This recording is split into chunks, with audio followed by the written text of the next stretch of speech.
Hey there, Internet friends. Trevor Starkey here with another episode of TV Thursday, my weekly Thursday show where I sit down and talk about television.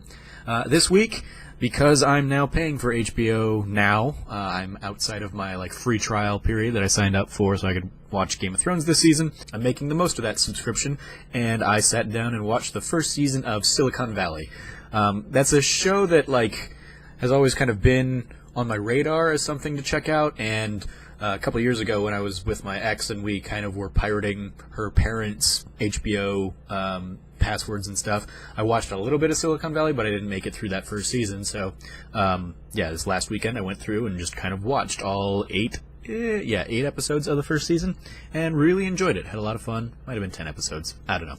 However many episodes, I watched the full first season. It was a lot of fun. It's if you don't know, it is a story about basically a Silicon Valley-esque, a Silicon Valley startup tech company.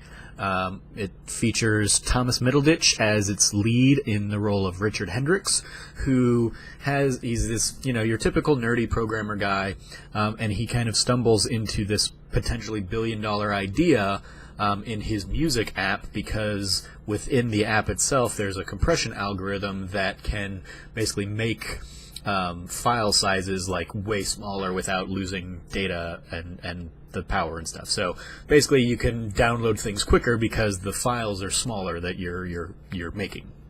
And it's doing it better than anybody else in the market. So suddenly he's kind of in a tug-of-war contest between two billionaires, one who's offering him a flat $10 million for the idea and he can go off and just be rich, but then this eccentric billionaire guy is offering him less money, $200,000, but with that $200,000 he's only buying 5% of the company or something like that. So Richard will still have complete control of his idea and his company and can build something from it. And so Richard takes, as you would expect in this kind of story, he takes that deal and goes off to kind of create Pied Piper as the company.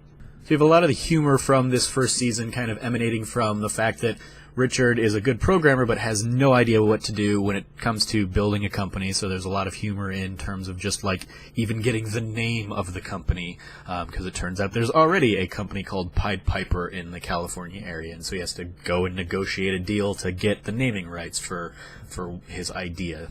So stuff like that, there's a lot of fun in that kind of element of the story. There's also obviously a lot of technology-based humor built in. But most of the humor comes from just kind of the interplay between the cast members. You have, as I said, you have Richard, played by Thomas Middleditch. You have T.J. Miller playing Erlich Bachman, who's the head of the incubator that Richard was working all this stuff in. He kind of gets by on the notoriety of the fact that he sold one of the companies he created called Avianto, and he basically just flounced that everywhere he can and has basically kind of continued existing off of the money that he made from that sale. You also have, kind of rounding out Pied Piper, Dinesh and Guilfoyle, which are Kumail Nanjiani and Martin Starr, respectively.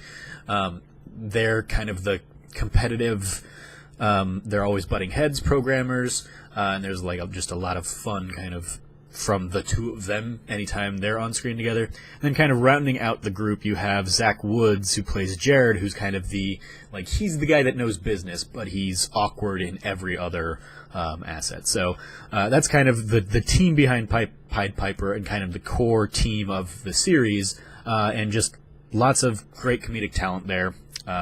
Lots of fun, great kind of scenarios throughout this first season. So I really enjoyed it, but it also was weird watching it because I couldn't help but think of this show Betas that I really enjoyed back when Amazon got into creating their own kind of unique programming. They had two big shows in their first batch of Amazon series that I really enjoyed. One was Alpha House, and that was the much more notable one because that was the one that had John Goodman in it, and he was basically, it was a group of senators in a frat house basically in DC kind of, and so it was kind of it was also, I think, by the guy that writes Doonesbury. I think that was his show. So there's a lot of political humor to it. But then Betas was one of their other shows that kind of made it to at least like an 11 episode kind of run in that season, and it was pretty much the same idea. It was a tech startup brought of like an eclectic group of programmers brought together and trying to make their idea work.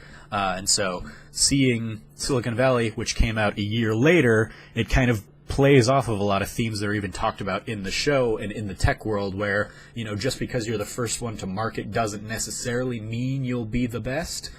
Sometimes, sure, but if you kind of have maybe the heft of something like HBO versus Amazon trying this new thing, Silicon Valley ends up being the one that we're going to remember when time has passed. Even though Betas and Silicon Valley both kind of have the same idea at their core. So, a little interesting parallel there. Overall, I really enjoyed this first season of Silicon Valley. I look forward to seeing more of the show kind of moving forward and where they go next.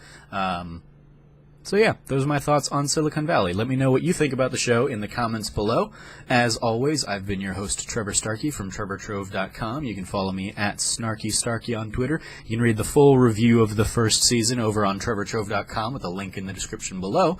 And until next time, from here at the Trove, treasure your friends.